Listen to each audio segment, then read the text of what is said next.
The research station hung in the darkness above Neptune like a silver flower. Inside, Dr. Hae-jin watched the cryopod with all four of her eyes. Her insect-like body trembled with excitement. After 3 months of careful work, they were finally ready to wake the human. Humans were extinct. Everyone in the galaxy knew this.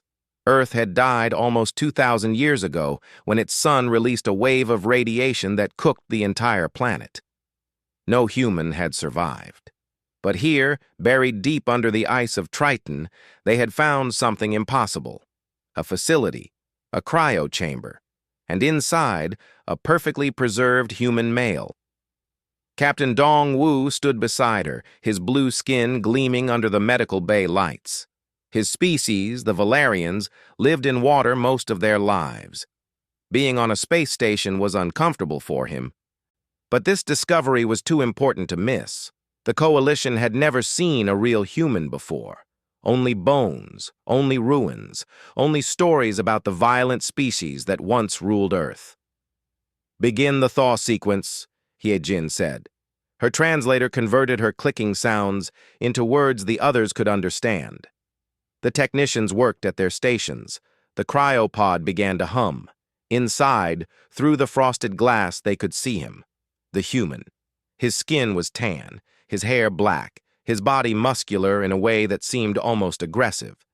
The records they found with him said his name was Tae-ho, age 34 when frozen, military service, special operations, whatever that meant.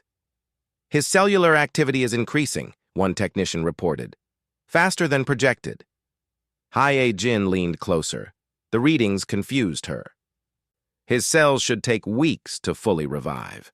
Instead, they were firing back to life like someone had flipped a switch. His heart, which should restart slowly and carefully, suddenly began to beat. Strong, steady, powerful. "That's not normal," Dong-Woo said quietly. "No," Hae-jin agreed. "It's not." The pod opened with a hiss of ancient air. Tae-ho lay still for exactly 3 seconds. Then his eyes snapped open. They were dark brown, almost black, and they moved with frightening speed. Left, right, up, down, processing everything. The medical sensors around him beeped wildly as his body temperature rose, his breathing stabilized, and his muscles began to respond. "Hello," Hae-jin said in the human language. They had studied it from old records. "You are safe. We are friends." Tae-ho's eyes locked onto her. For a moment, she felt like prey being studied by a predator. Then something changed in his expression. Confusion, concern. He tried to sit up and the restraints held him. Gentle restraints meant only to keep him safe while he recovered. He looked at the restraints, looked at his arms. Then, without apparent effort, he tensed his muscles and the restraints snapped. The sound echoed in the medical bay. Everyone froze. Tae-ho held up his hands, showing his palms. A universal gesture. "Sorry," he said. His voice was rough from disuse, but clear. "Didn't mean to break anything. Where am I?" Over the next hours, they told him everything. Earth was gone. Humanity was extinct. He had been frozen for 1,758 years. The galaxy was now ruled by the Galactic Coalition, a peaceful union of 12 species who had never known war. Tae-ho listened to all of this without showing much emotion. He asked questions. Good questions. Smart questions. Questions that made Hae-jin realize this human was far more intelligent than their estimates suggested. He learned their common language in 3 hours by linking to their neural learning system, a process that took most species months he completed before lunch.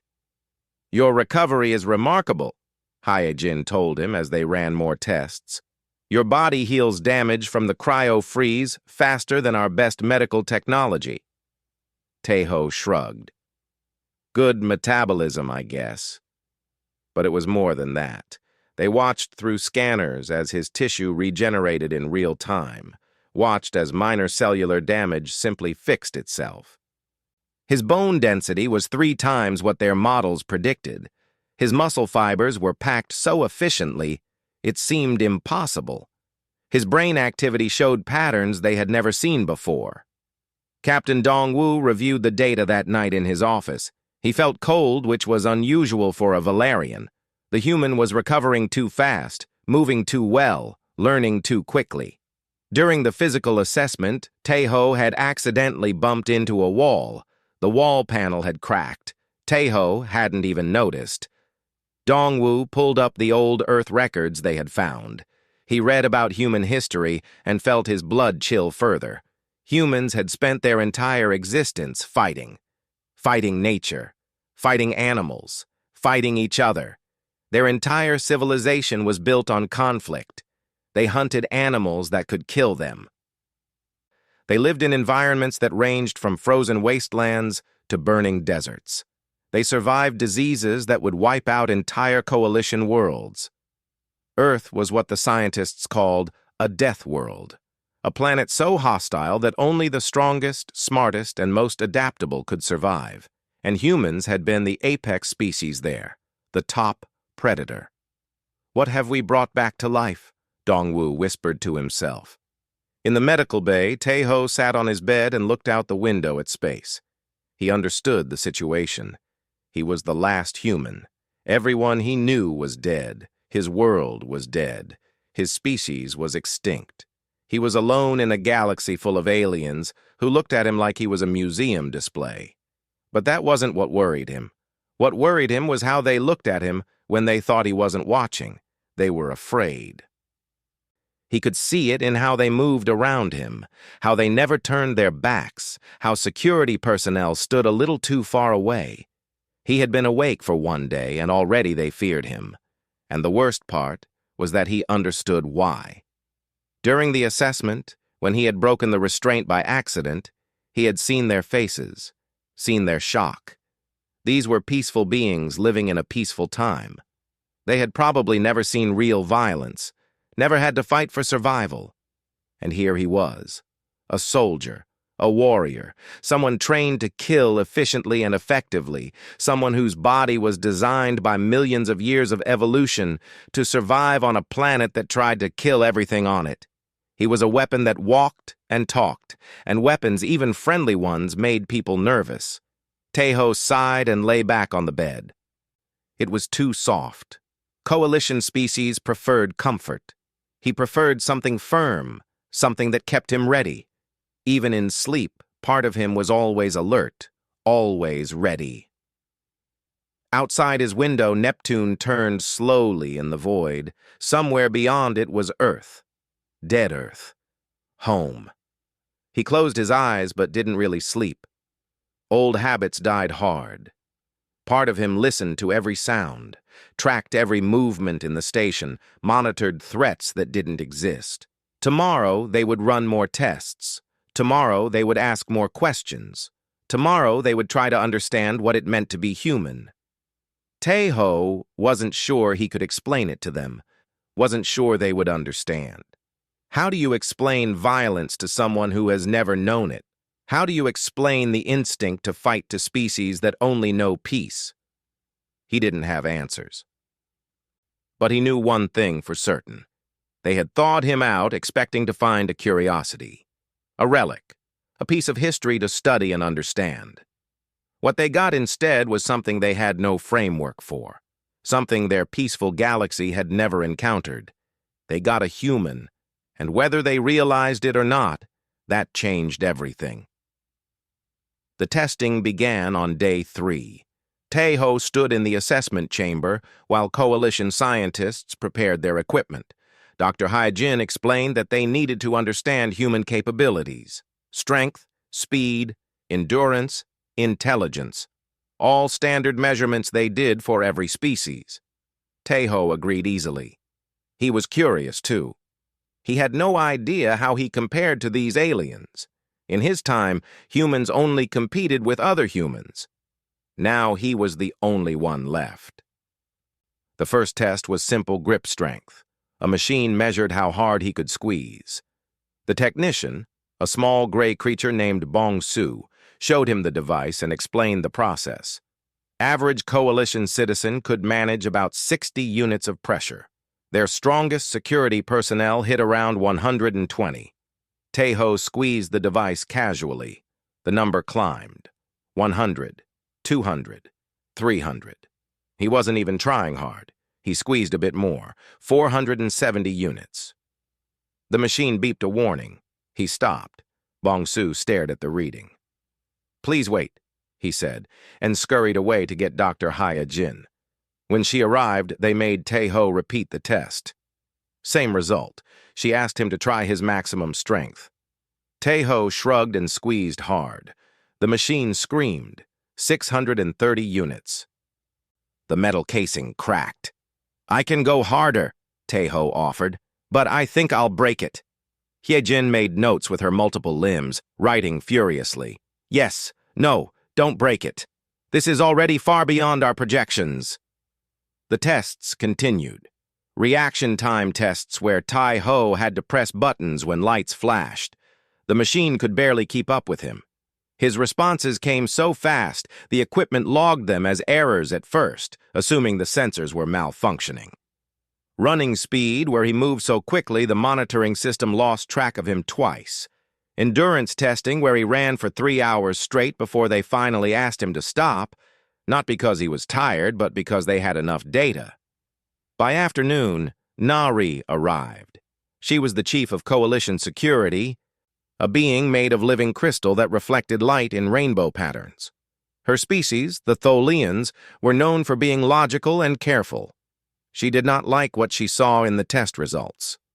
"This is problematic," she said, her voice like wind chimes.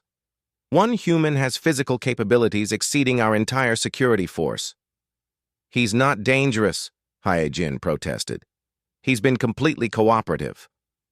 "A nuclear reactor is cooperative too," Nari replied, "until it isn't." They brought in Wu Jin, a Valerian historian who had spent his life studying extinct humanity. He was old, his blue skin faded to pale aqua, but his mind was sharp. He had read every human record the Coalition had recovered. He knew things about Earth that made him wake up at night in fear. Wu Jin explained it to the assembly of scientists and security personnel. Earth was a death world.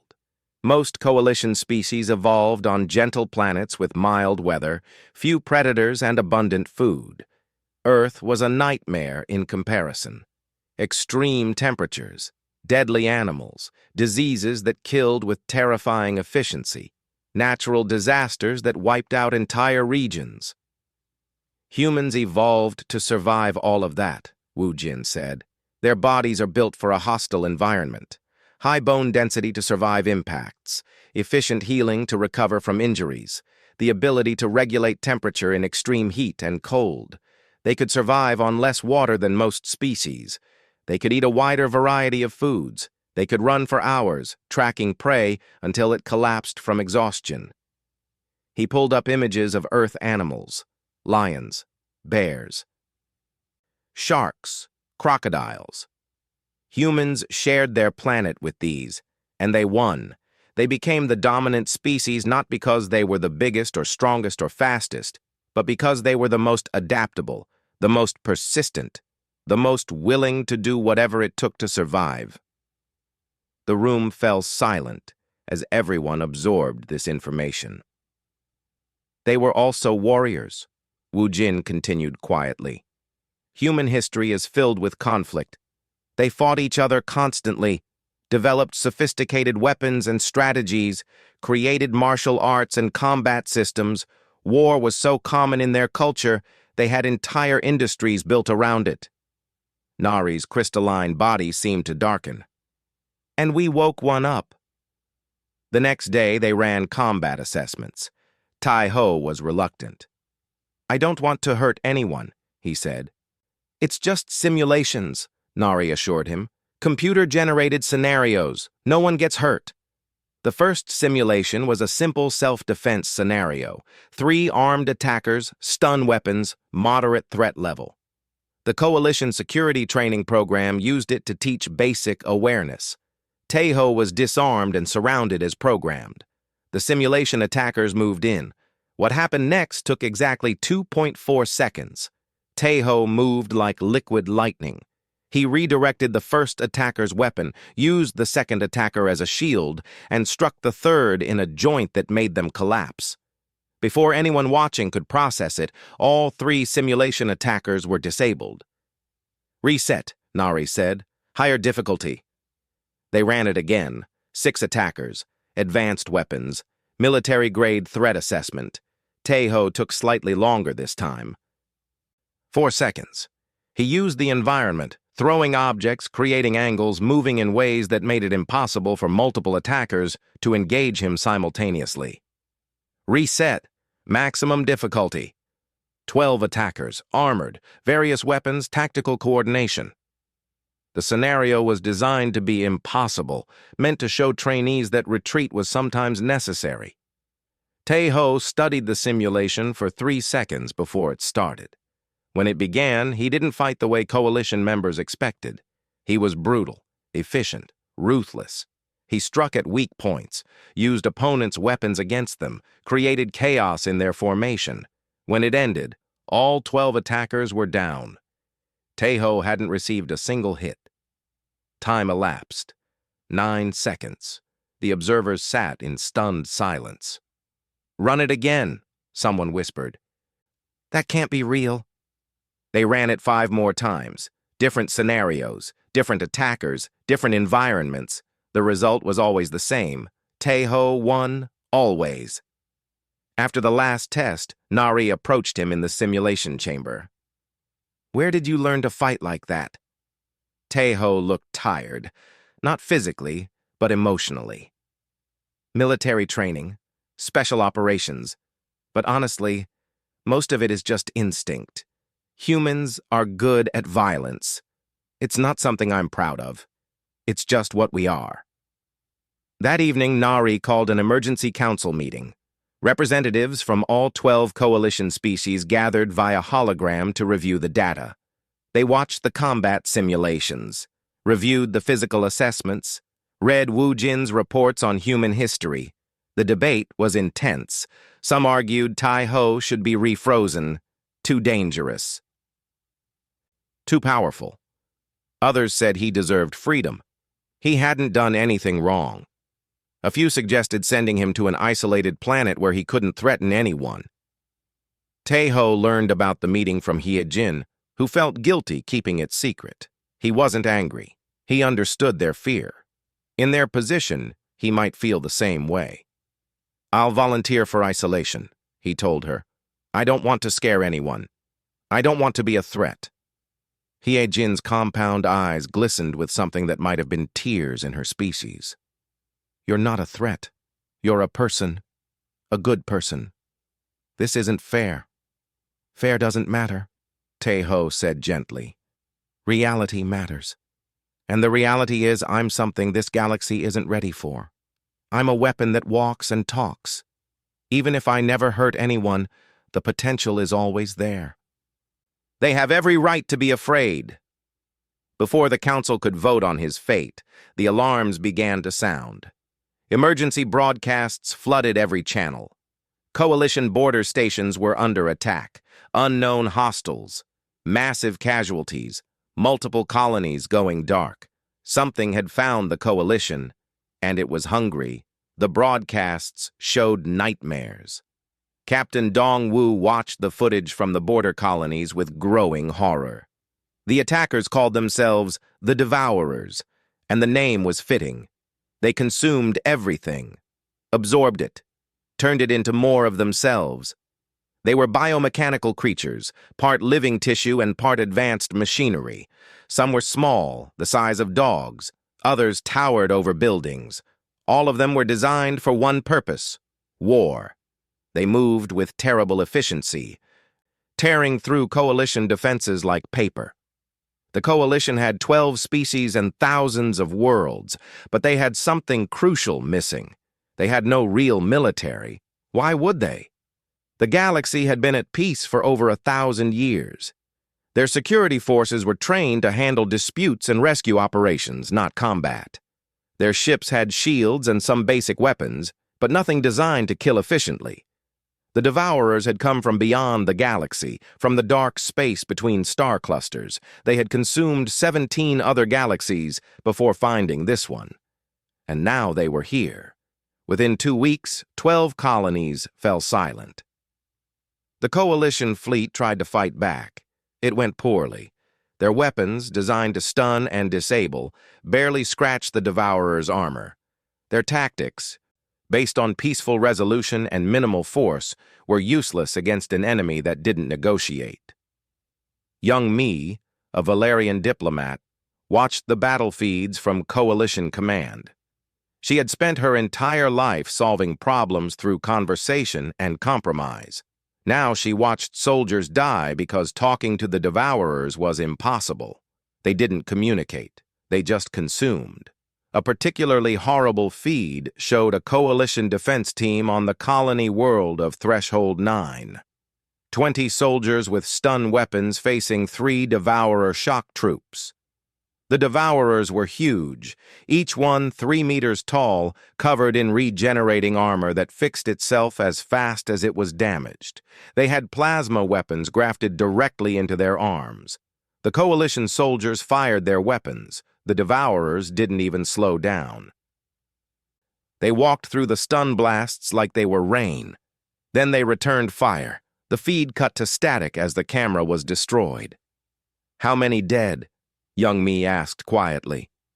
"Billions," the operations officer replied. "And counting. We've lost 16 more worlds in the last 3 days. They're advancing faster than we can evacuate."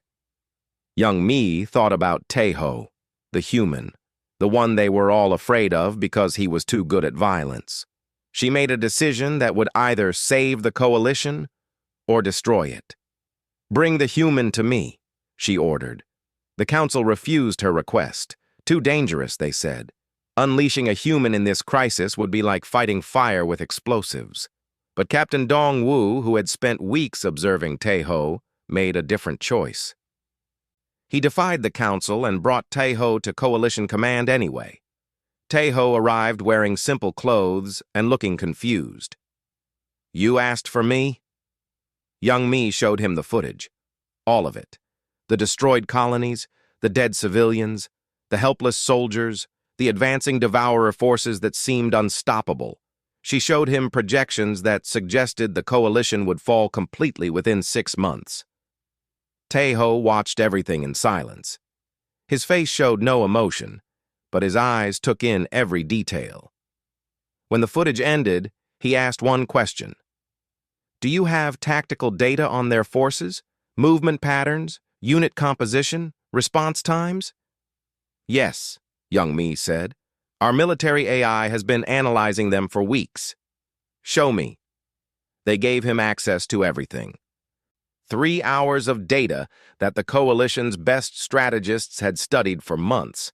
Tejo reviewed it all in silence, occasionally asking for specific details or different viewing angles. The command center staff watched him nervously, this human who looked so ordinary but moved with the precision of a predator. Finally, Tejo leaned back and rubbed his eyes. "Your AI is looking at this wrong. It's analyzing the Devourers like they're a conventional force, but they're not. They're a hive mind with distributed processing. That changes everything." "What do you mean?" Dongwu asked. Tejo began pointing at the tactical displays, his fingers moving quickly across the holographic interface. "Here, see this? They always advance in these patterns, not because it's the best tactical approach, but because they're connected to a central node that's coordinating them. These units here, they hesitate for exactly 0.3 seconds before responding to new threats. That's processing lag from the hive connection." He pulled up more footage. "And this armor that regenerates? It's impressive, but it needs energy. Watch here. After sustained fire, the regeneration slows down. Just slightly, but it's there. They're not invulnerable. They just heal faster than you can damage them with stun weapons." Young Me felt hope kindle in her chest for the first time in weeks. "Can we beat them?" Tejo hesitated. "Beat them? Maybe. But not like this. Not with your current approach. You're fighting them like you fight each other, trying to disable, contain, minimize harm. The Devourers don't care about any of that. They only understand destruction. To fight them, you need to match their violence, and that means... He trailed off, but everyone understood. It meant becoming something the Coalition had evolved beyond. It meant learning to kill. I need a team, Tejo said finally. Volunteers, people willing to do things that will probably give them nightmares. I need weapons designed to destroy, not disable. And I need access to a Devourer-occupied world where I can test some theories. The command center went silent. No one spoke. These peaceful beings looked at each other with uncertainty and fear. What Tejo was asking for went against everything they believed in, everything they had built their society on. I'll go, a young voice said. Everyone turned. Sang-min stepped forward. He was young for a Valerian, barely into adulthood. His blue skin was still bright with youth. He had lost his entire family when his home colony fell to the Devourers. I'll volunteer, Sang-min said again, his voice stronger. I'm tired of being helpless. I'm tired of watching people die because we don't know how to fight back. You understand what you're volunteering for? Tejo asked gently. I can't teach you violence without changing you. Can't show you how to kill without making you see the galaxy differently. There's no going back from this. I know, Sang-min said. But if I don't go back because the Devourers killed everyone I love, what's the difference? At least this way I'm choosing to act instead of choosing to hide. A second voice spoke up. I'll join too. Jisoo emerged from the engineering section. She was a Tholian, her crystalline body refracting light in beautiful patterns. She was one of the Coalition's best military engineers, though military engineering in the Coalition mostly meant building better shields and faster ships. I can modify weapons, she said, make them more effective. If you're going to fight, you'll need equipment that works. Tejo looked at them both. Two young people volunteering for something they couldn't fully understand. He felt a weight settle on his shoulders, the weight of responsibility, of knowledge that would scar them. Okay, he said quietly. We'll need kinetic weapons. Railguns if you can build them, explosive charges, combat armor adjusted for high-stress environments, and a ship that can get us to Threshold 9 without being detected. Threshold 9 is deep in Devourer territory, Dongwu protested. It's a suicide mission. Probably, Tejo agreed. But their central hive node for this sector is there. If I'm right about their coordination system, we can disrupt it, create chaos in their ranks, buy the Coalition time to evacuate more worlds and regroup. Young Mai made her decision. You have authorization, whatever you need. But Tejo, if this works, if you come back, the Council will want you to train more soldiers, to create a real military force. Are you prepared for that? Tejo looked out the window at the stars. Somewhere out there, the Devourers were consuming worlds, killing billions, destroying everything the Coalition had built. I'm a soldier, he said finally. It's what I was trained for, what I'm good at. I spent my entire life learning how to fight and kill efficiently. I never wanted to use those skills again, but here we are. Sometimes the universe doesn't care what we want. He turned back to young me. If I survive this, yes, I'll teach them. I'll build you an army, and I'll hate every second of it, because I know what it costs. I know what it does to people. But I'll do it anyway, because the alternative is watching the Devourers consume everything. 3 days later, a small stealth ship dropped out of orbit around Threshold 9. Inside were 3 beings, a human soldier who carried the weight of his extinct species' violent history, a young Valerian who wanted revenge more than peace, and a Tholian engineer who was about to learn that building weapons and using them were very different things. The mission was simple in concept. Infiltrate the Devourer-occupied colony, sabotage their hive node, survive long enough to evacuate. In practice, They were 3 people against an army of 50,000 biomechanical nightmares. Coalition Command watched their helmet feeds and waited. They expected to witness 3 deaths. What they got instead would change the galaxy forever. The drop pod hit the surface of Threshold 9 with a bone-jarring impact. Taeho was out first, his railgun already scanning for threats. Sang-min followed, his hands shaking slightly on his weapon. Jisoo came last, carrying the engineering equipment and explosive charges they would need. The colony was a graveyard. Buildings stood empty, their windows broken like dead eyes. The streets were littered with debris and worse things that Taeho didn't let the others look at too closely. Somewhere in the distance, they could hear the Devourers moving. A constant sound like metal grinding against metal mixed with something organic and wet. "Stay close," Taeho whispered. "Move quiet. Watch your angles.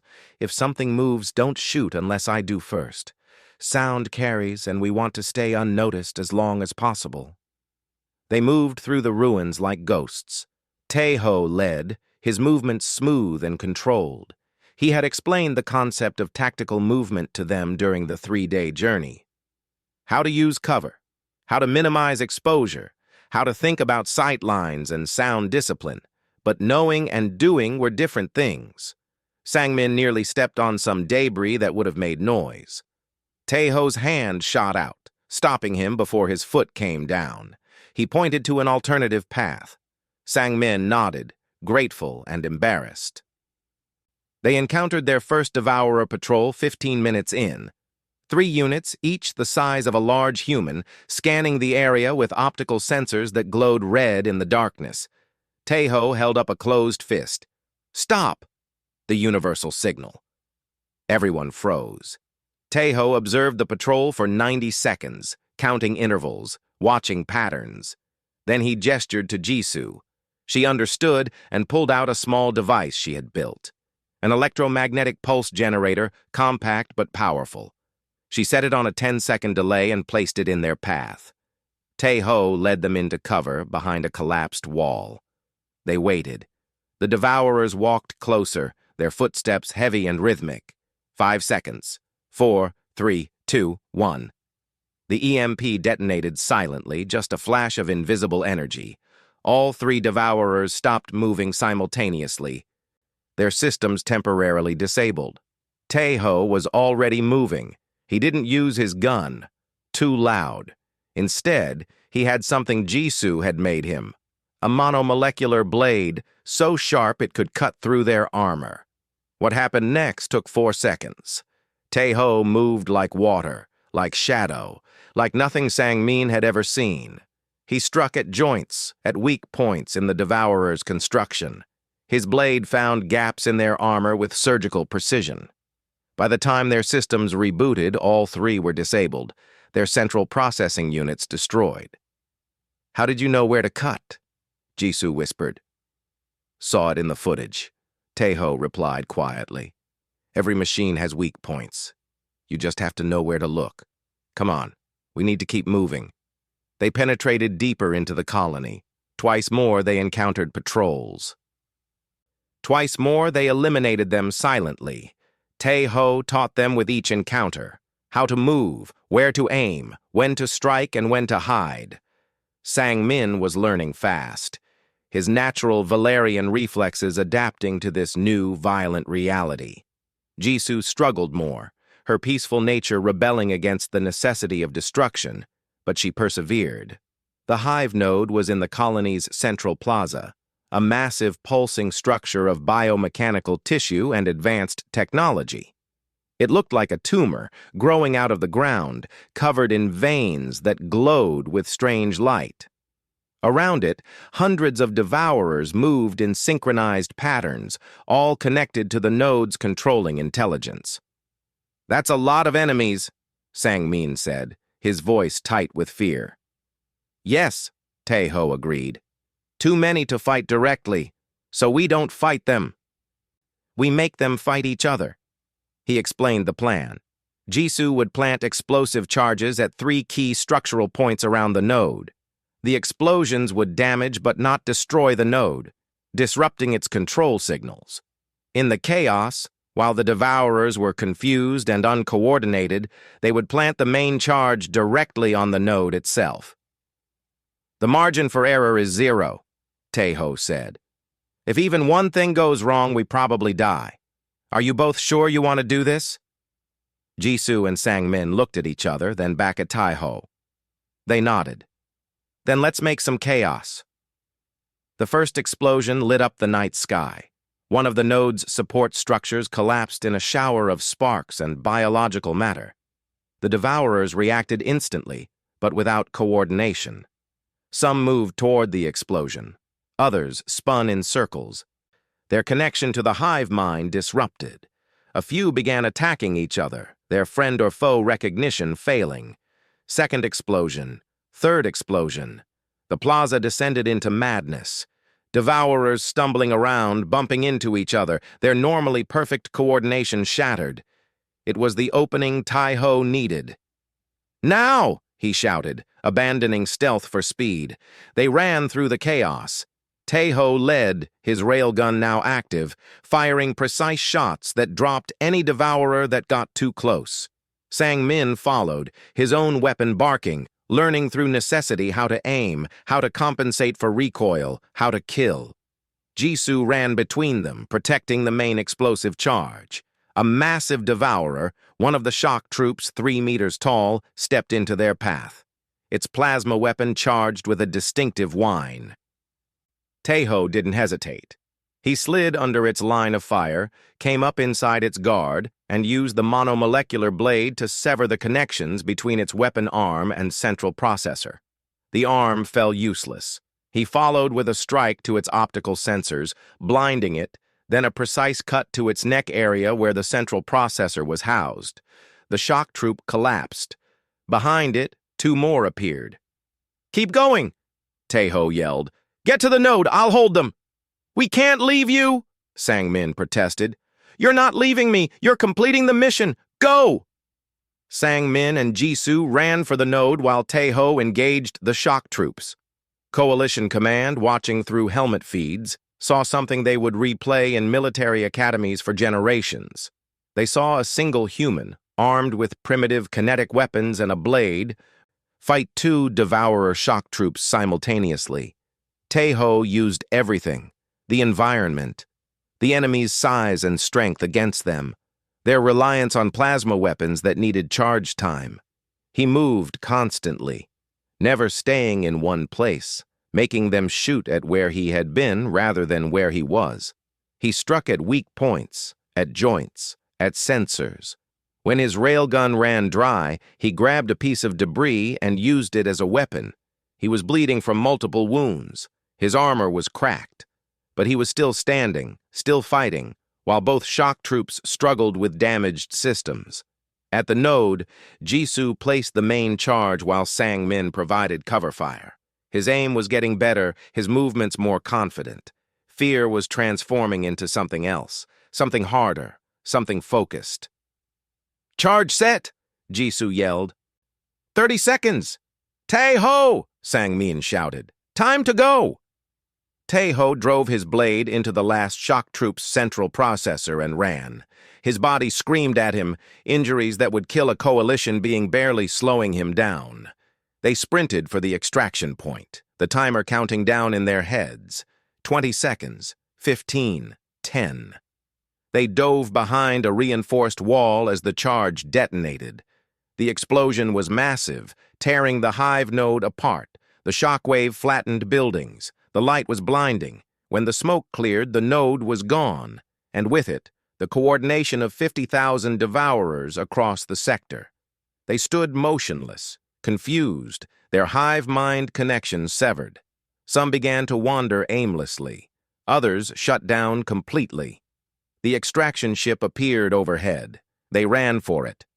Taeho carrying Jisoo, who had twisted her leg in the explosion.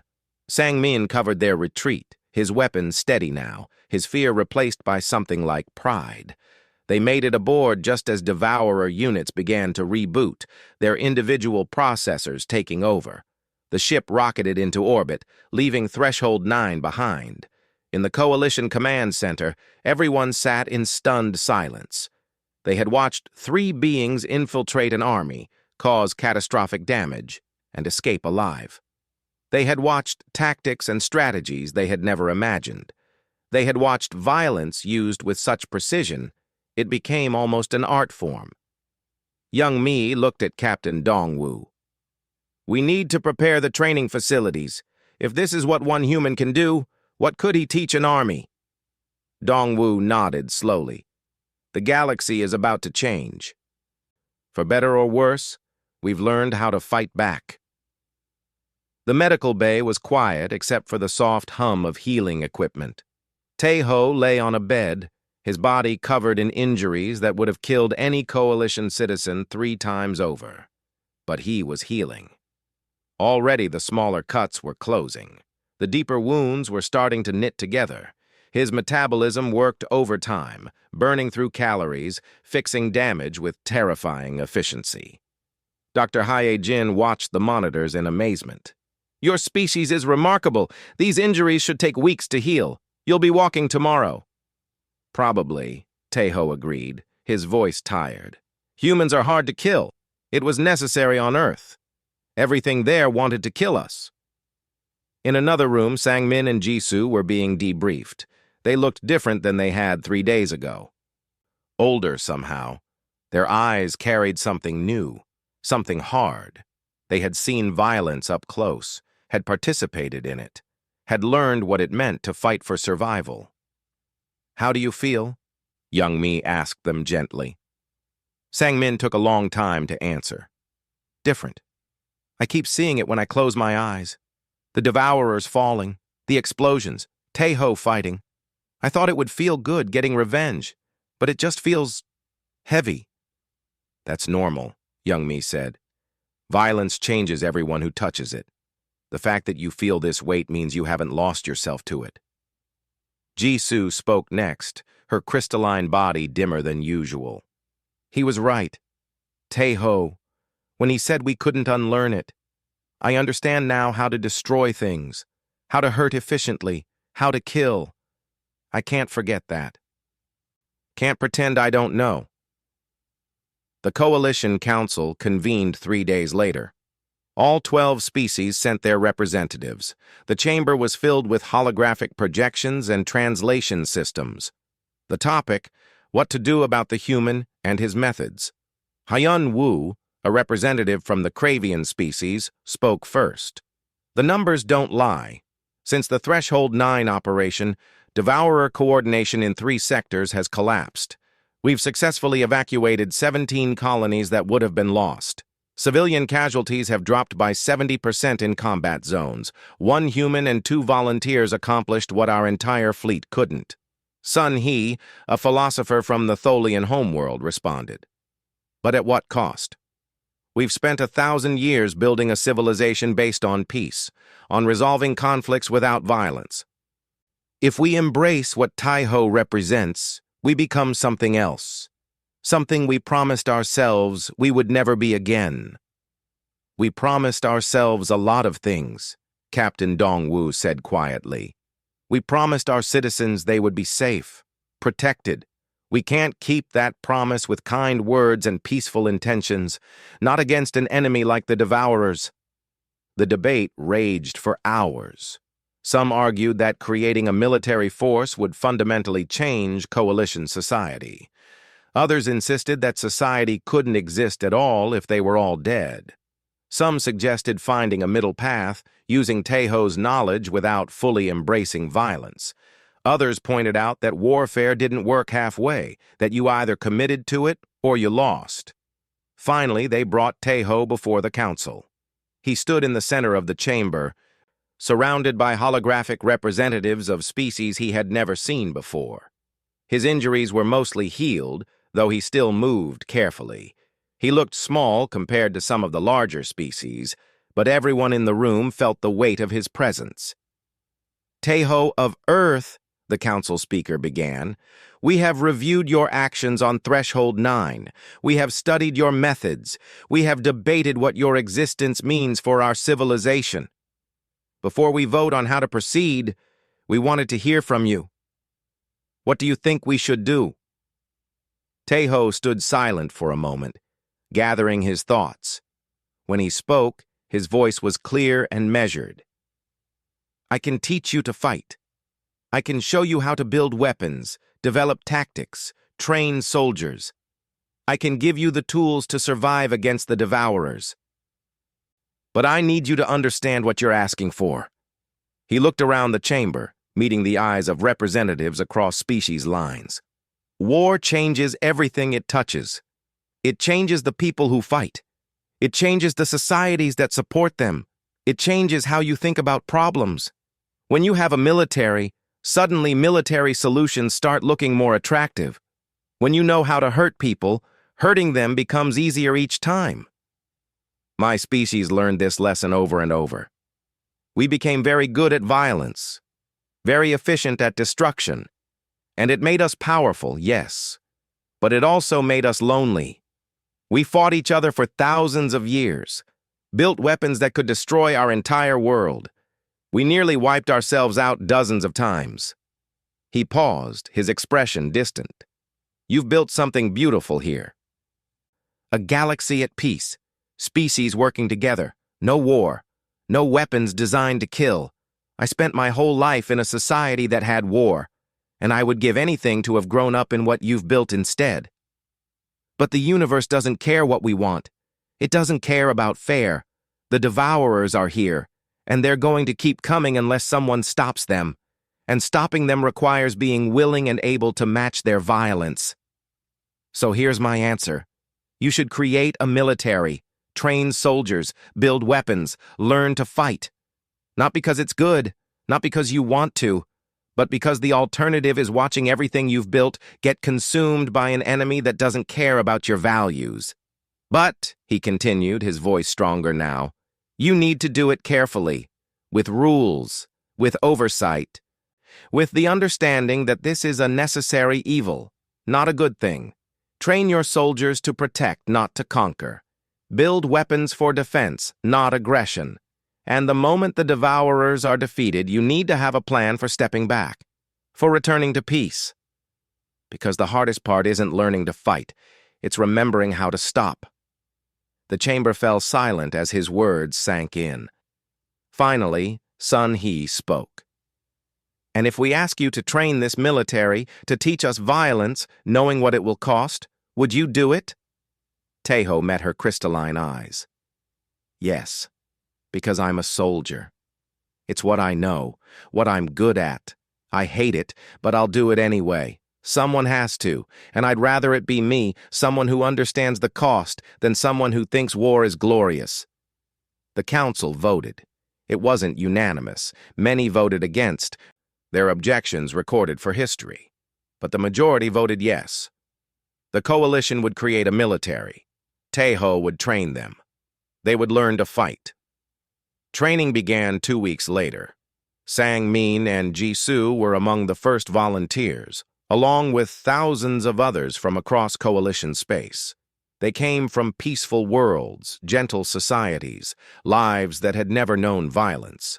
Taeho looked at them all, these innocent beings about to learn terrible things, and felt the weight of responsibility settle on his shoulders. He taught them everything: hand-to-hand combat, weapons handling, tactical thinking, strategic planning, how to move, how to shoot, how to survive.